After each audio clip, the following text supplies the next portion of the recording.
खूप सारे जुगाड करून मी माझं यूट्यूब सेटअप तयार करते माझ्या व्हिडिओज क्रिएट करण्यासाठी। हे बघितलं तर माझं तुटकं फुटकं एक ट्रायपॉड आहे। व्हिडिओचं बॅकग्राऊंड हे असं दिसतं, पण इथे सुद्धा मी एक जुगाड केलेला आहे। हे मी मागं काय लावलंय बरं, कमेंट करून मला नक्की सांगा। बघायला जरी ही एक छत्री वाटत असली ना, तरी सुद्धा ही माझ्यासाठी खूप जास्त कामाची गोष्ट आहे। हे माझं छोटंसं यूट्यूब सेटअप। तर बिना या लाईट्स लावता मी माझी व्हिडिओ शूट केली तर ती अशी दिसते, आणि फक्त लाईट्स लावल्या तर ती अशी दिसते, आणि जर आपण व्यवस्थित त्याला छत्र्या वगैरे लावून सेटअप केला तर ती अशी दिसते। तर हा खूप मोठा रोल आहे लाईटचा व्हिडिओ शूट करताना, त्यामुळे व्यवस्थित मी लाईट सेटअप करते आणि त्यानंतरच माझी व्हिडिओ शूट करायला मी सुरुवात करते। नमस्कार मंडळी, मी आहे ऐश्वर्या आणि आपली युट्यूब चॅनल मध्ये सगळ्यांचं स्वागत आहे। तर आज मी व्हिडिओ कशी शूट करते हे तुमच्यासोबत शेअर करणार आहे। माझं घर काही एवढं सुंदर नाहीये की मी कुठेही बसले व्हिडिओ शूट केला, नाही जमत, आणि स्टुडिओचा तर प्रश्नच नाही। तर माझ्या बेडरूम मध्येच मी छोटंसं सेटअप केलंय व्हिडिओ शूट करण्यासाठी। खूप सारे जुगाड मी त्यामध्ये केलेले आहेत, तेच तुमच्यासोबत आज शेअर करणार आहे। तर जेव्हापासून मी माझ्या व्हिडिओ बनवायला सुरुवात केली ना, माझ्या असं लक्षात आलं की व्हिडिओची जी क्वालिटी आहे ती संपूर्ण लाईट्स वरती डिपेंड आहे। त्यामुळे मी माझ्या बेडरूम मध्ये लाईटचा खास जुगाड केलेला आहे, सेटअप केलेला आहे। तो सगळ्यात पहिल्यांदा मी तुम्हाला दाखवते। तर व्हिडिओ शूट करण्यासाठी मी दोन ठिकाणी माझं लाईटचं सेटअप केलेलं आहे, एक या साईडला आहे आणि एक या साईडला आहे। तुम्ही जर बघितलं तर या स्पॉटलाईट मी इथे बसवलेल्या आहेत। या ज्या स्पॉटलाईट आहेत त्या वरती हँगच करायला लागतात, त्यामुळे कशावरती तरी ठेवून मी याला सेट नाही करू शकत। तर हँग करताना जर मी ह्याला खूप वरती हँग केलं तर तिथून व्हिडिओची डायरेक्शन व्यवस्थित येत नाही, त्यामुळे आपण व्हिडिओ काढताना आपली लाईट आपल्याला समोरच ठेवावी लागते। त्यामुळे मी त्याला अशी खाली हँग करते। खाली माझा बेड आहे आणि बेडच्या वरती ही लाईट मी हँग करते। तर इथे एका ठिकाणी मी त्याला बांधलंय आणि असंच दोन्ही ठिकाणी मी बांधून घेते या लाईटला।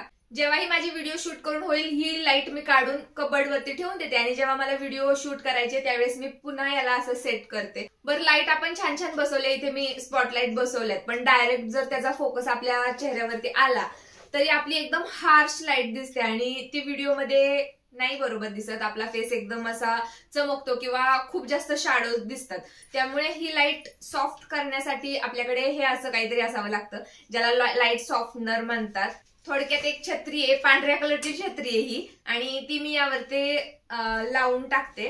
फ्लिपकार्ट वरून मी ही ऑर्डर केलेली आहे। तर ही छत्री याच्यावरती अडकवणं हे सुद्धा माझ्यासाठी खूप मोठं टास्कच होतं। एक तर मला समजत नव्हतं की ही कशी अडकवू। आता या साईडची जर तुम्ही लाईट बघितली तर या साईडला सुद्धा मी माझी दुसरी लाईट बसवलेली आहे। हिला पण मी असं एका ठिकाणी खिडकीला बांधलंय आणि एका ठिकाणी इथे एक अँगल आहे, यावरती मी त्याला बांधलेलं आहे। तर इथे एक लाईट आहे, यावरती थोडंसं मला ते सोपं गेलं छत्री अडकवणं। तर याला इथं अडकवण्यासाठी एक तार मी याला गुंडाळली आहे आणि ही तार थोडीशी मुव्हेबल ठेवली आहे, जेणेकरून मी याला सेट करू शकेल माझ्या लाईट सोबत। तर ज्या वेळेस मला ही लाईट सुरू करायची, लाईट मी इथे बांधते, यावरती ही छत्री अडकून असं याला सेट करते आणि त्यानंतर हा माझा लाईट सेटअप रेडी होतो। संध्याकाळचा टायमिंग असेल, खूप जास्त अंधार असेल तर 3 लाईट्स मी यामध्ये बसवते। जर दिवसा थोडासा बाहेरची लाईट सुद्धा येते आणि ही लाईट, तर 2-2 मी स्पॉटलाईट यामध्ये बसवते आणि माझं सेटअप हे तयार होतं। त्यानंतर मी माझी व्हिडिओ शूट करते ओप्पोच्या अँड्रॉइड मोबाईल मधून। मला माहिती आहे त्यामुळे माझ्या व्हिडिओ क्वालिटी एवढी सुंदर येत नाही, पण सध्या कॅमेरामध्ये इन्व्हेस्ट करणं हे मला काही बरोबर वाटत नाही, कारण मला माहिती नाहीये की फ्युचरमध्ये काय होईल, मला व्हिडिओला कसा रिस्पॉन्स मिळेल। त्यामुळे आता जर मी एवढे पैसे इन्व्हेस्ट करून ठेवले आणि याचा काही पुढे फायदा नाही झाला तर मात्र ते तसेच पडून राहील। त्यामुळे मी कॅमेरा काही आता घेत नाही। तर हा जो माझा मोबाईल आहे ज्यामध्ये मी व्हिडिओ शूट करते, हा सेट करण्यासाठी मी हा एक ट्रायपॉड वापरते। आता हा ट्रायपॉड सुद्धा 2-2.5 वर्ष झालं माझ्याकडे आहे, त्यामुळे एकदम सुटून मुटून गेलेला आहे।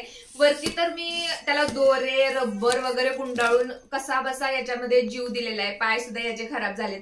तर एखादा ट्रायपॉड मी घेऊ शकत नाही अशातली गोष्ट नाहीये, पण मी आता ठरवले की जोपर्यंत माझं युट्यूबचं पेमेंट येत नाही ना तोपर्यंत मी युट्यूबसाठी काहीच खर्च करणार नाही, कारण की मला माहिती नाहीये की फ्युचर काय असणार आहे माझं युट्यूब मधलं। त्यामुळे ज्या गोष्टी आहेत ना तेवढ्यामध्येच मी आता सर्व्हाइव्ह करायचं ठरवलंय। जेव्हा माझं पेमेंट येईल छानसं मी ट्रायपॉड घेईल, त्यासाठी तुम्ही मला सपोर्ट करा। ट्रायपॉडची हाईट सुद्धा एवढी नाहीये की खाली मी त्याला ठेवेल आणि व्यवस्थित माझी व्हिडिओ शूट होईल, त्यामुळे मी जिथे बसते त्या समोरच माझा बेड आहे आणि बेडवरती मी असं एखादी फळी ठेवते, कारण की डायरेक्ट जर गादीवरती हा ट्रायपॉड ठेवला तर तो तिरका होतो। त्यामुळे हा फळीचा तुकडा मी इथे ठेवते आणि यावरती माझा ट्रायपॉड ठेवून मी माझी व्हिडिओ शूट करते। तर आता व्हिडिओ शूट करण्यासाठी मी ज्यावरती बसलीये हा प्लास्टिकचा स्टूल आहे, यावरती मी बसते, माझी व्हिडिओ शूट करते। शूट करून झाली की त्याला जागेवरती ठेवून देते. तर इथे बसून मी माझी व्हिडिओ शूट करते. या मागेच हा माझा एक टेबल आहे. हा टेबल पूर्वीपासूनच आहे माझ्या घरात. असं नाही की मी युट्यूब साठी घेतलेला आहे. आणि छोट्या छोट्या वस्तू मी शो साठी यावरती ठेवल्यात. या सुद्धा मी आधीच घेतलेल्या आहेत. आपल्याकडे गौऱ्या वगैरे असतात ना, त्या समोर ठेवण्यासाठी घेतलेल्या या वस्तू आहेत आणि त्या मी इथे मांडते. हा जो बॉक्स आहे हा सुद्धा मला खूप आवडतो, दिसायला खूप छान आहे ना, म्हणून हा मी इथे मांडलेला आहे. माझा भाऊ सिंगापूरला फिरायला गेला होता आणि अभिसाठी त्यांनी यात चॉकलेट्स आणलेले. चॉकलेट खाऊन झाले की हा बॉक्स मी इथे ठेवून दिलेला आहे. काहीतरी त्याचा यूज होतोय ना. हे झालं माझ्या मागचं सेटअप. तर हे भिंत तुम्ही जी ब्लॅक कलरची बघताय, इथे मी वॉलपेपर चिटकवलेला आहे. 2 शीट्स आणलेले मी, वॉलपेपरचे रोल्स आणलेले, ते इथे मी चिटकवलेले आहेत. याआधी मी कुकिंग व्हिडिओज बनवायचे, तर त्यावेळेस बॅकग्राऊंडला मागे छान दिसावं म्हणून मी हा ब्लॅक कलरचा वॉलपेपर इथे बसवलेला.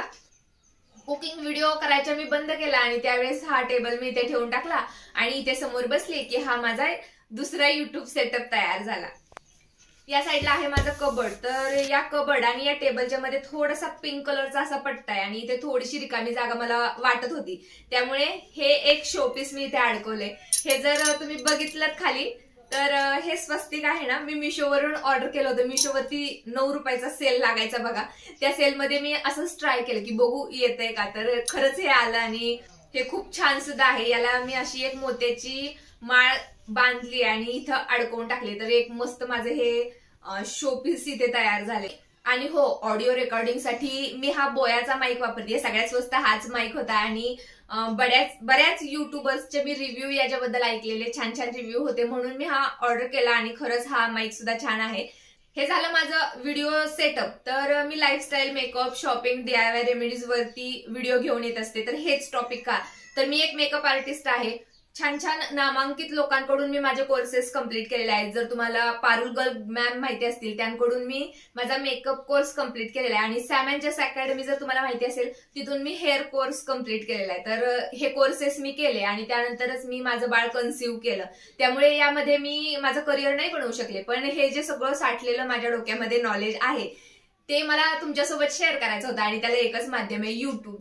त्यामुळे युट्यूब वरती मी या व्हिडिओ बनवायचं ठरवलं. मी याआधी कुकिंग व्हिडिओ बनवायचे, तर कुकिंग मध्ये सुद्धा मला खूप इंटरेस्ट आहे. लहानपणापासून मला कुकिंग करायला आवडतं. कुकिंग विषयी वेगवेगळ्या गोष्टी जाणून घ्यायला आवडतं, तर त्यामुळे मी कुकिंग करायचे. आता या गोष्टी सुद्धा मला बऱ्याच माहिती झाल्यात, त्यामुळे मी हा चॅनल सुरू केलाय.